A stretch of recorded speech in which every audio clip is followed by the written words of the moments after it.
प्यारे बच्चों नमस्कार।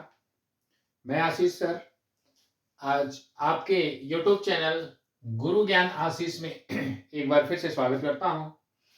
प्यारे बच्चों, आज हम समास के चैप्टर को लेकर आए हैं, जो आपसे हम चर्चा करेंगे समास के बारे में। समास क्या होता है, समास के कितने अंग होते हैं, समास के कितने भेद होते हैं, इनमें जो भी विषमताएं होंगी उस पर हम बारी बारी से हर बातों पर चर्चा करेंगे। आप इस वीडियो में जुड़े रहें।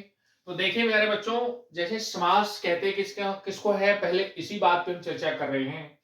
तो दो या दो शब्दों के परस्पर मेल से जो नवीन शब्द बनता है, उस नवीन शब्द बनाने की प्रक्रिया को हम समास कहते हैं। तो देखिएगा, समास जो आपका है, दो या दो से शब्दों के मेल से जो नवीन शब्द का निर्माण प्रक्रिया होती है, उसी को हम कहते हैं समास। तो समास के चार अंग होते हैं। समास के चार अंग होते हैं। देखिएगा कौन कौन से। तो समास के चार अंग हैं, देखिएगा ध्यान से। ये पहला अंग जो है, ये होता है आपका समस्त पद। समस्त पद। दूसरा जो होता है वो है आपका समास विग्रह। विग्रह। तीसरा जो भेद है अर्थात अंग जो है, वो है आपका पूर्व पद। पूर्व पद या इसको कहते हैं प्रथम पद। और है अंतिम पद। अंतिम पद जिसे हम कहते हैं उत्तर पद भी कहते हैं। उत्तर पद कहते हैं। तो यहां प्यारे बच्चों देखेंगे, समास के जो चार अंग हैं, इनको किस प्रकार से आपको जानना है। समस्त पद किसे कहते हैं, समास विग्रह किसे कहते हैं, पूर्व पद किसे कहते हैं, अंतिम पद किसे कहते हैं। उदाहरण के तौर पे मैं एक शब्द ले रहा हूं। जैसे ये शब्द देखिएगा है राजकुमार। शब्द है राजकुमार। इसका विग्रह होता है राजा। राजा का कुमार। राजा का कुमार। यहां पर देखिएगा, ये जो शब्द दिया हुआ है राजकुमार अर्थात राजा का कुमार, इसका विग्रह होगा। तो यहां पर आप देखेंगे, ये जो राजकुमार शब्द है, यह दो शब्दों का युग्म है, नवीन शब्द है, अर्थात यही प्रक्रिया समास कहलाती है। अर्थात इसे समस्त पद कहते हैं। क्या कहते हैं, समस्त पद की संज्ञा देते हैं। और ये जो एक शब्द है, इनको दो खंडों में विभाजित जो हमने किया है, इनका विग्रह किया, इनको अलग अलग किया है, इसको कहते हैं समास विग्रह। क्या कहते हैं, समास विग्रह। इसका जो ये पहला पद है, इसका जो ये पहला पद है राजा, इसको हम पूर्व पद कहते हैं। और इसका जो अंतिम पद है यानी उत्तर पद है कुमार, तो इसे हम कहते हैं अंतिम पद। तो समास के चार अंग होते हैं, समस्त पद, समास विग्रह, पूर्व पद और अंतिम पद है। अब समास को हम जान लेते हैं कि समास के कितने भेद हैं। तो देखिएगा, समास के भेदों के अंतर प्रधानता के आधार पर जानते हैं हम। तो देखिएगा, प्रधानता के आधार पर प्रधानता के आधार पर समास के चार भेद होते हैं। समास के चार भेद हैं। देखिए कौन कौन से। तो प्रधानता के आधार पर समास के चार भेद कौन कौन से हैं, तो यहां पर देखेंगे, देखिएगा जिसमें पूर्व पद प्रधान होता है, यानी जिसमें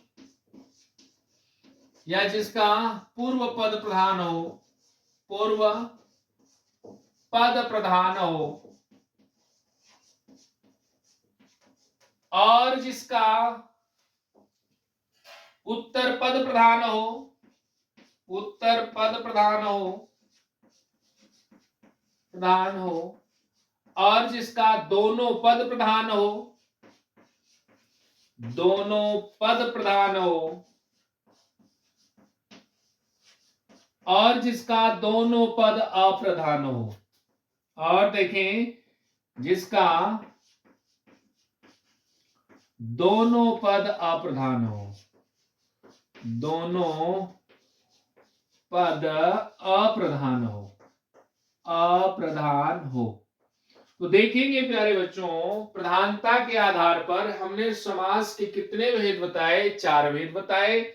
जिसका पूर्व पद प्रधान हो या उत्तर पद प्रधान हो या दोनों पद अप्रधान हो या दोनों पद प्रधान हो। तो इसके अंतर्गत देखेंगे हम समास को बांटते हैं। तो जिसका पूर्व पद प्रधान होता है उसको हम कहते हैं अव्ययी भाव समास। अव्ययी भाव समास कहते हैं। और जिसका उत्तर पद प्रधान होता है उसको हम कहते हैं तत्पुरुष समास। तत्पुरुष समास कहते हैं। और जिसका दोनों पद प्रधान होता है उसको हम कहते हैं द्वंद्व समास। द्वंद्व समास कहते हैं। और जिसका दोनों पद अप्रधान होता है उसको हम कहते हैं बहुव्रीहि कहते हैं। बहुव्रीहि समास। तो यहां पर ध्यान से देखेंगे प्यारे बच्चों कि समास प्रधानता के आधार पर 4 ही हुए। कौन कौन से? अव्ययी भाव समास, तत्पुरुष समास, द्वंद्व समास और बहुव्रीहि समास। अब इसमें जो 6 भेद बताए गए हैं, कुल समास के 6 भेद बताए गए हैं, वो किस प्रकार से होते हैं? तो ये जो आपका उत्तर पद प्रधान तत्पुरुष समास होता है, इसी वेद के अंतर्गत वो आते हैं। एक होता है आपका द्विगु समास और एक होता है आपका कर्मधारय समास।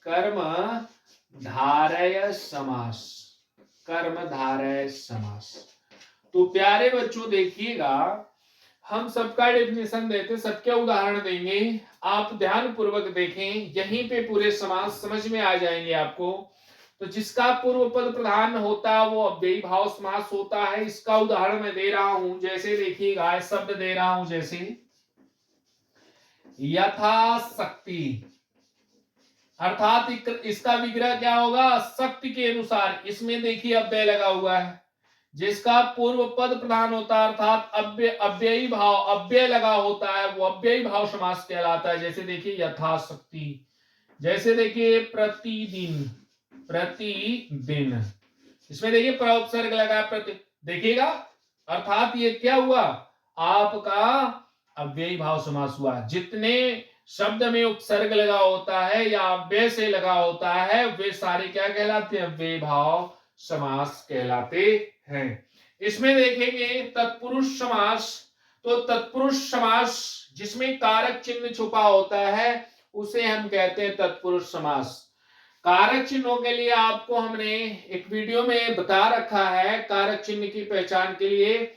तो कारक चिन्ह के लिए कर्ता ने फिर कर्म को और करण से जान, संप्रदान के लिए अपादान से मान, काकी के संबंध में पर अधिकरण समान, संबोधन है हो अरे कारक की पहचान। तो कारक की पहचान के लिए सिर्फ 2 लाइन याद रखेंगे और उसी में कारक के नाम और कारक से संबंधित जो उसकी विभक्ति चिन्ह है वो भी छुपे हुए हैं। तो इसमें जो होता है समास में 6 ही कारक चिन्हों को लिया गया। अर्थात आप देखेंगे तो कर्म तत्पुरुष समास से लेकर अधिकरण तत्पुरुष समास अर्थात द्वितीया से लेकर सप्तमी तक 6 ही तत्पुरुष समास के अंतर्गत आते हैं। तो इसमें जैसे उसके उदाहरण मैं बता देता हूं। देखिए, जैसे एक उदाहरण मैं लेकर के आपको समझा देता हूं।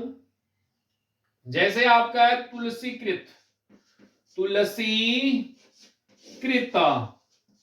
देखिएगा तुलसीकृत, अर्थात इसका विग्रह होगा तुलसी के द्वारा रचित, अर्थात साधन के रूप में के द्वारा आया, साधन के रूप में ये करण तत्पुरुष समास के अंतर्गत आएगा, अर्थात कारक चिन्ह के रूप में छुपा हुआ है। जैसे नेत्रहीन, नेत्र से हीन, अर्थात नेत्र से हीन, नेत्रहीन, यह अपादान तत्पुरुष समास के अंतर्गत चला जाएगा, अर्थात से कारक चिन्ह लगा होगा। तो ये से कारक चिन्ह के रूप में लगा हुआ है आपका किस शब्द से, हमने बताया आपको नेत्रहीन शब्द से। तो देखिएगा ये तत्पुरुष समास के अंतर्गत क्या होता है, इसके उत्तर पद प्रधान होते हैं। यहां पर देखेंगे तत्पुरुष समास के दो भेद बताए गए हैं, अर्थात इन्हीं के अंतर्गत आता है कौन कौन सा, द्विगु समास और कर्मधारय समास।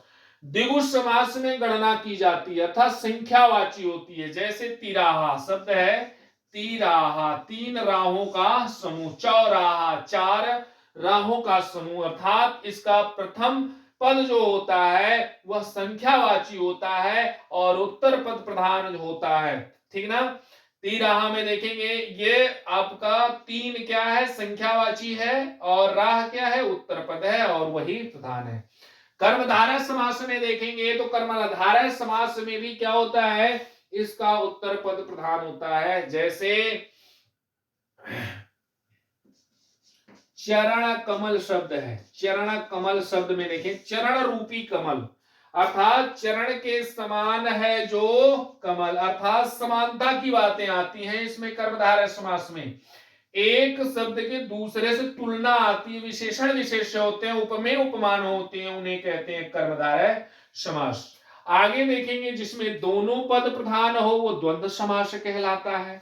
जैसे ये शब्द मैं ले रहा हूं, जैसे देखिएगा शब्द है आपका माता पिता शब्द है, यहां पर देखिएगा दोनों पद प्रधान है, माता भी प्रधान है पिता भी प्रधान है, भाई बहन, ठीक ना। तो इसमें क्या है, भाई भी प्रधान है और बहन भी प्रधान है। इसमें देखेंगे जिसका दोनों पद अप्रधान हो वो बहुव्रीहि समास कहलाता है। इसके अंतर्गत मैं एक उदाहरण ले रहा हूं, जैसे देखिएगा वीणा पाणी शब्द है ना, वीणा पाणी शब्द है, इसमें देखिएगा इसका विग्रह होगा, वीणा है हाथ में, पाणी माने हाथ, वीणा माने वीणा, वीणा है हाथ में जिसके अर्थात, अर्थात के रूप में इसका अर्थ आएगा सरस्वती। किसको कहा गया है, सरस्वती को कहा गया। तो जहां पर बहुव्रीहि समास होता है वहां पर तीसरा अर्थ आता है, अर्थात हम कह भी सकते हैं कि ये आपका योग रूढ़ी के सारे उदाहरण बहुव्रीहि के अंतर्गत आते हैं। तो प्यारे बच्चों इस प्रकार से हमने आपको समास के चार अंगों के बारे में बताया और प्रधानता के आधार पर जो है चार प्रकार के भेदों के बारे में बताया। कुल संख्या हमने 6 बताया। अगर ऑप्शन में आपको दिया हुआ है 4 और 6 संख्या के रूप में, अगर संख्या पूछ रही हो किसकी, आपसे संख्या पूछ रही हो समास की संख्या, तो यहां पर उत्तर क्या होगा, 6 होगा। तो आप देखेंगे क्यों 6 है, क्योंकि इसमें 6 संख्या, हिंदी में 6 ही समास माने जाते हैं। प्रधानता का आधार अगर पूछता है तो 4 उत्तर देना है, अगर 6 की अनुपस्थिति है तब 4 उत्तर आपको देने हैं। तो प्यारे बच्चों मैं इतनी छोटी सी ही वीडियो में आपको पूरा समास के भेद और समास में जो भी विषमताएं हैं वो सारा कुछ दिया हूं, लेकिन इसके साथ ही मैं आपको एक छोटी सी ट्रिक देना चाहता हूं, जिस ट्रिक के माध्यम से इन 6 समास को आप क्या कर सकते हैं, जान सकते हैं। तो प्यारे बच्चे देखिएगा मैं उन ट्रिक को जो है लिख रहा हूं, आप देखिएगा उनमें समास भी होंगे और उसके साथ उसके पहचानने के कुछ तरीके भी होंगे। तो देखिएगा प्यारे बच्चों,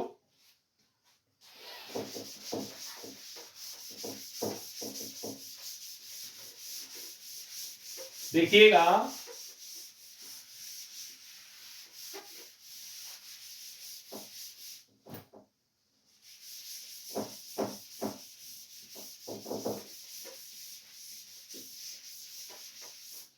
देखिएगा मैं वह 3 4 5 लाइनों की चीजें हैं, सिर्फ उन्हीं को दूंगा और वहीं पे आपके समास भी होंगे और उससे रिलेटेड जो है उनसे पहचानने वाले कुछ तरीके भी होंगे। जैसे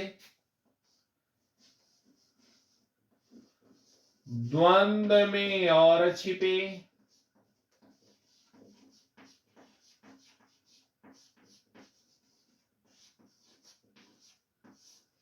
द्विगु में गणना पद आवत है, द्विगु में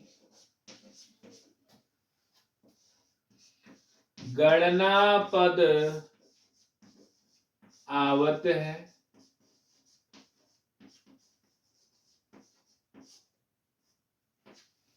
जहां कारक चिन्ह छुपे, जहां कारक चिन्ह छुपे,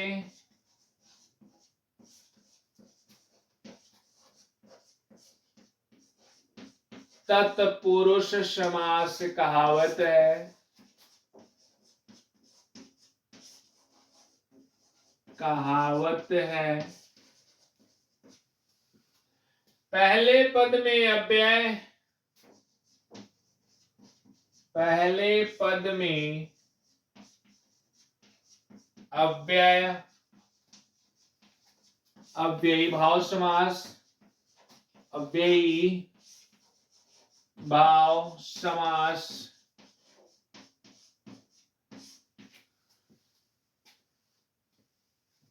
जहां विशेषण विशेष, जहां या उपमेय उपमान, जहां विशेषण विशेष्य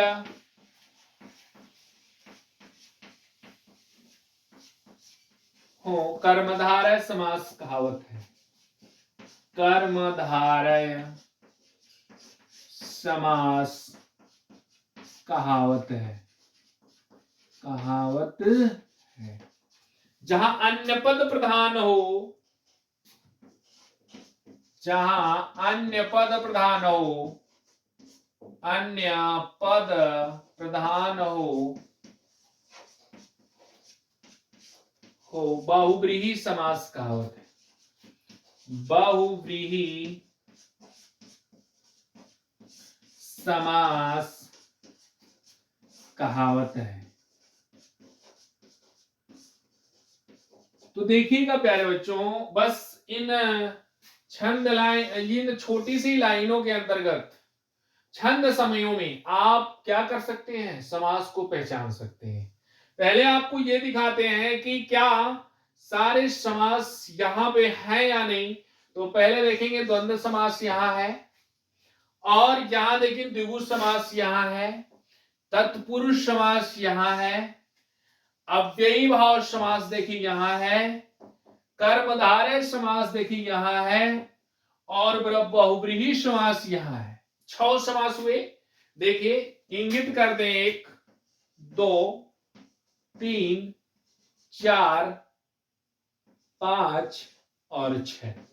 अब ध्यान से देखिएगा, इसकी पहचान के लिए क्या करना है कि ये देख रहे हैं लिखा गया है द्वंद्व में और छिपे, द्विगु में गणना पद आवत है, जहां कारक चिन्ह छिपे तत्पुरुष समास कहावत है। पहले पद में अव्यय अव्ययी भाव समास, जहां विशेषण विशेष्य हो कर्मधारय समास कहावत है, जहां अन्य पद प्रधान हो वहां बहुव्रीहि समास कहावत है। देखिएगा द्वंद्व में और छिपे अर्थात द्वंद्व में और या योजक चिन्ह छिपे रहते हैं।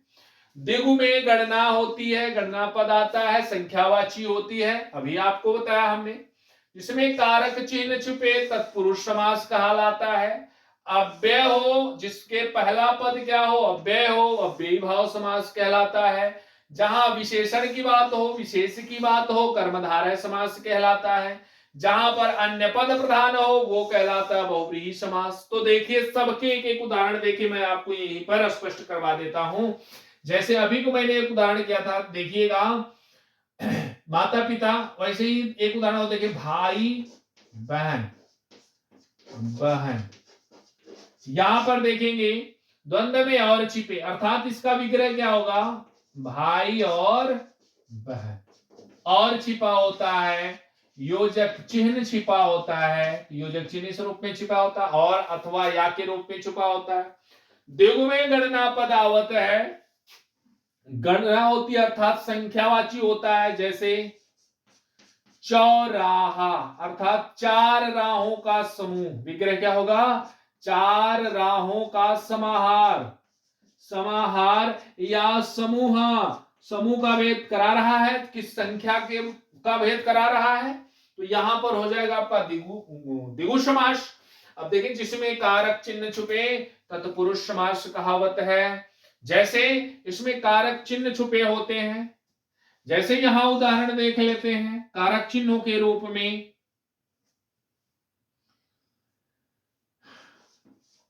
तुलसीकृत, अर्थात यहां पर देखिए तुलसी के द्वारा, रचित के द्वारा साधन के रूप में आता है। वैसे ही आप देखिए एक शब्द होता है पाकेट मार। पाकेट मार शब्द है। पाकेट मार अर्थात पाकेट को मारने वाला, को के रूप में क्या है, कारक चिन्ह है। अर्थात आप कारक चिन्हों के माध्यम से तत्पुरुष समास जान सकते हैं। जिसके पहले पद में क्या हो, अव्यय हो, वहां पर होता है आपके अव्ययी भाव समास। जैसे भर पेट, देखिएगा भर पेट शब्द है, यहां पर भर क्या है, अव्यय है, अर्थात यह अव्यय है इसलिए अव्ययी भाव समास के अंतर्गत आया। जैसे प्रतिदिन, प्रतिदिन यानी इसका विग्रह होगा दिनों दिन। तो यहां पर देखिए प्रति के रूप में क्या मिला आपको, उपसर्ग मिला, अव्यय मिला। यथाशक्ति, देखिए यथाशक्ति, शक्ति, शक्ति के अनुसार यथा के रूप में अव्यय मिला।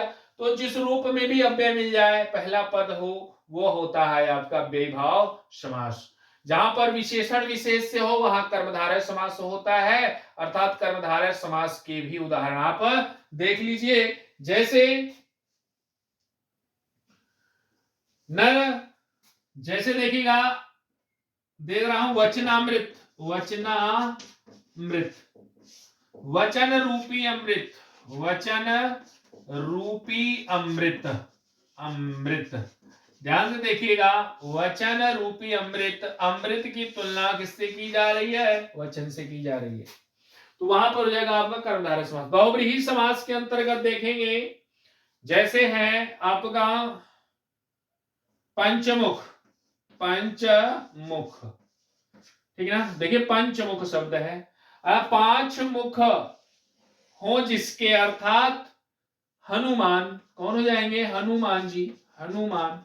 इसलिए ये जो आपका है पंचमुख, यहां तो संख्या भी हो रही है लेकिन एक तीसरा अर्थ भी दे दे रहा है। इस स्थिति में क्या करेंगे, द्विगु संख्यावाची होता है, लेकिन अगर तीसरा अर्थ निकल जाता है तो वो आपका क्या हो जाता है, बहुव्रीहि समास हो जाता है। जैसे एक शब्द में दे रहा हूं, यहां पे देखिएगा पंकज है ना, पंकज, इसका विग्रह होगा पंक प्लस ज होता है, अर्थात कीचड़ में जन्म लेने वाला, अर्थात विग्रह क्या होगा, कीचड़ में जन्म लेने वाला अर्थात कमल। तो इस रूप में आप सारे समास की जो विषमताएं हैं पहचानना है, उन विषमताओं को आप इसके माध्यम से कर सकते हैं। तो प्यारे बच्चों देखिएगा, अगर इन छोटी लाइनों को याद कर लेते हैं आप और इनकी व्याख्या सही ढंग से आप कर लेते हैं तो प्रायः आपके अधिक से अधिक इसके सारे सवालों के जवाब दिए जा सकते हैं। तो प्यारे बच्चों इसी प्रकार से मैं अगला भी चैप्टर लेकर आता रहूंगा। तब तक के लिए आज बस इतना ही रखूंगा, लेकिन अगर ऐसी वीडियो आपको और भी हेल्पफुल के रूप में और भी चाहिए तो आप हमारे इस YouTube चैनल गुरु ज्ञान आशीष को लाइक शेयर सब्सक्राइब करना ना भूलें। प्यारे मित्रों, आज हम समास के बारे में जाने हैं, अगले दिन में अगली वीडियो में कुछ और के बारे में जानेंगे जो भी आपसे के एग्जाम जो होगा। तो प्यारे बच्चों आज के लिए बस इतना ही, धन्यवाद, नमस्कार।